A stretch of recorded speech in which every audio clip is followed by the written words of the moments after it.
Marcus Holy had learned something early in life. People often decided who you were long before you spoke your first word. Sometimes it was your clothes, sometimes your skin, sometimes simply where you stood. On a cold autumn morning in Seattle, Marcus adjusted the collar of his dark coat and stepped out of a taxi in front of the Grand Aurora Hotel, one of the most expensive luxury hotels on the West Coast.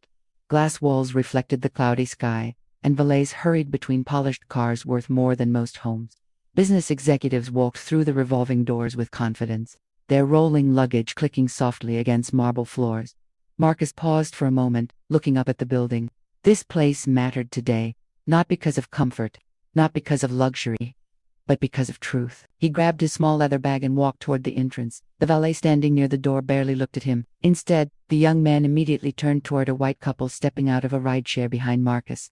"Welcome to the Grand Aurora, sir," the valet said warmly, rushing past Marcus as if he were invisible. Marcus noticed. He always noticed. Still, he said nothing. Inside, the lobby glowed with gold lighting and quiet piano music. Crystal chandeliers hung overhead like frozen stars. Guests sat on velvet couches sipping coffee served in delicate porcelain cups. Marcus approached the front desk. The receptionist, a woman in her early 30s with a perfect corporate smile, glanced up briefly, then her expression shifted almost imperceptibly. The smile faded into something professional but distant. "Yes." She asked, "I'm here for a reservation under Halle," Marcus said calmly. Her fingers moved across the keyboard. She frowned. "I'm not seeing anything," she said quickly. Marcus remained patient. "It should be under Marcus Halle, executive booking." She checked again, slower this time. Another employee leaned toward her and whispered something while glancing at Marcus. Both of them looked back at the screen. "Well," she said, straightening slightly, "our executive floors are private access. Are you sure you're at the right hotel?" Marcus nodded. "Yes." Behind him, another guest walked up. The receptionist immediately brightened. "One moment, sir," she told Marcus, then turned fully toward the new arrival. "Welcome back, Mr. Whitman." Marcus stepped aside, waiting. 5 minutes passed, then 10. Guests who arrived after him were checked in first. Finally, Marcus spoke again.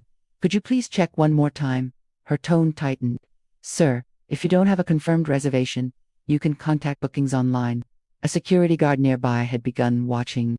Marcus felt the familiar weight settled in his chest. Not anger, not surprise, just exhaustion. "I do have a reservation," he said quietly. The receptionist sighed and called a manager.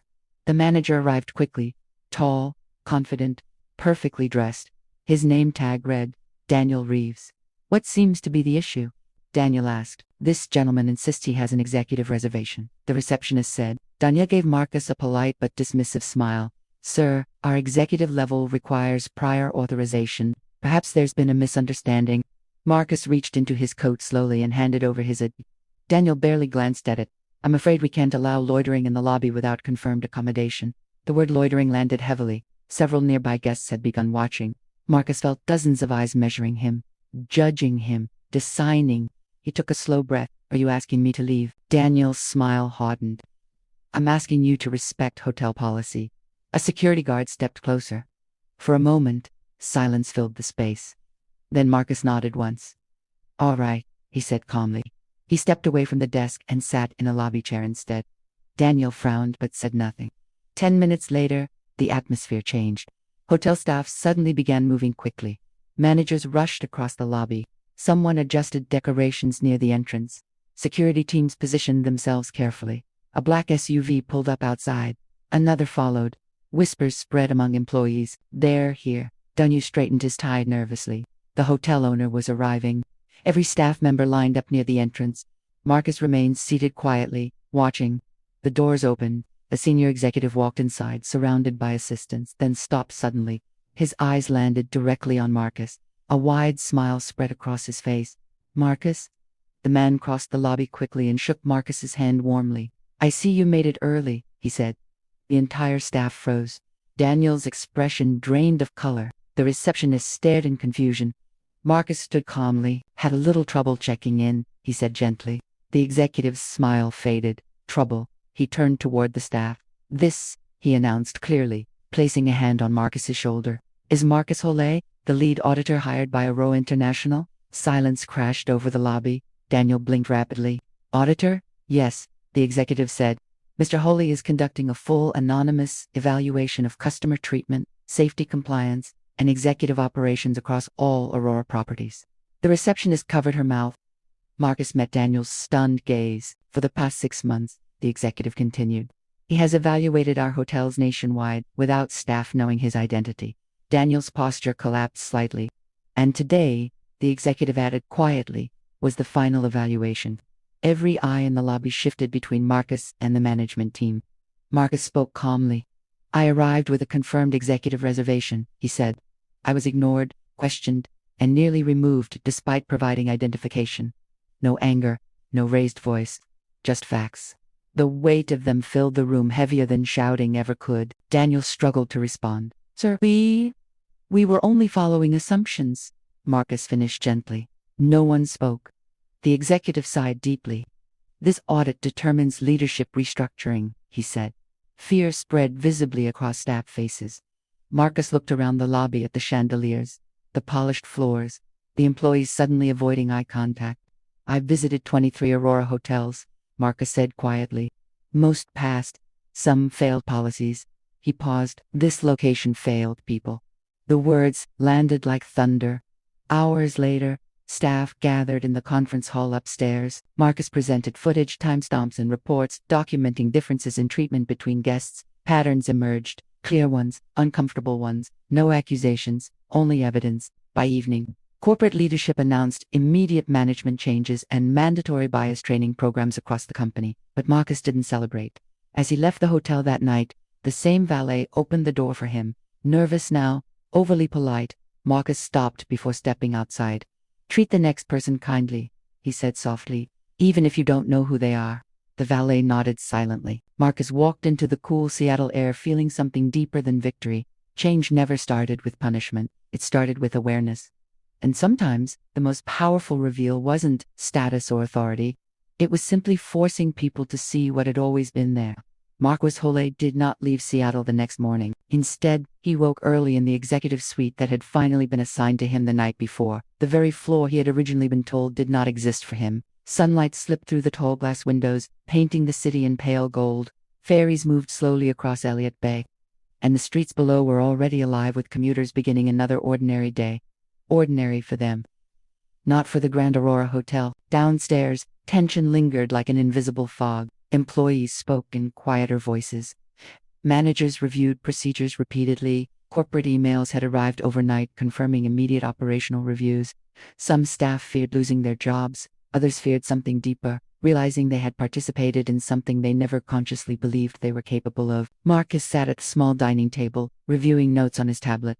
His reports were never emotional. They were structured, precise, and supported by data. Patterns mattered more than moments. Still, yesterday stayed in his thoughts longer than most audits. Not because it was shocking, because it was familiar. At 9 o'clock, he entered the conference hall again. This time the room was full. Department heads, supervisors, concierge staff, security personnel, and even housekeeping representatives sat quietly waiting. No one spoke when he walked in. Daniel Reeves stood near the back of the room. He looked different now, less confident, shoulders slightly lowered, eyes tired from a sleepless night. Marcus placed his tablet on the podium. I want to clarify something before we begin, he said calmly. This audit is not about punishment, it's about systems. Some employees exchanged uncertain looks. When bias appears repeatedly, Marcus continued, it stops being an individual problem. It becomes an organizational habit. He tapped the screen behind him. Surveillance clips appeared, short, silent videos from different Aurora locations across the country, guests being greeted warmly, others being questioned longer, some receiving assistance immediately, others waiting. No commentary was needed. The pattern spoke on its own. Marcus explained how unconscious assumptions affected customer experience scores, legal risk, and long-term brand trust. He showed how hotels that treated guests consistently earned higher loyalty ratings and stronger financial performance. For the first time, the staff began to understand something important. This wasn't only moral, it was measurable. After the presentation, Marcus invited questions. Silence filled the room until a young concierge slowly raised her hand. I didn't realize we were doing anything wrong, she said quietly. Sometimes we just react. Marcus nodded gently. Most people do. Another employee spoke. How do you fix something you don't notice while it's happening? That, Marcus replied, is why awareness has to be practiced, not assumed. Daniel hesitated before finally stepping forward. His voice lacked its usual authority. Mr. Hall, may I say something? Marcus stepped aside. Daniel faced the staff. For several seconds, he struggled to speak. I've worked in hospitality for 20 years, he said finally. I believed I treated everyone fairly. Yesterday showed me I wasn't questioning my own decisions enough. He glanced briefly toward Marcus. I made assumptions instead of asking questions.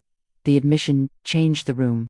Employees who had been defensive now looked reflective instead. Marcus understood something important in that moment. Accountability spoken honestly often taught more than forced apologies ever could. The training session lasted hours. Staff participated in role-playing exercises, discussing real scenarios and how small behavioral differences could escalate into exclusion. Some conversations were uncomfortable. A few employees became emotional when they recognized moments from their own past actions. By afternoon, the atmosphere felt different, not lighter, but more honest. Later that day, Marcus walked through the hotel anonymously again, observing interactions without announcing himself. A bellhop greeted every guest with equal enthusiasm.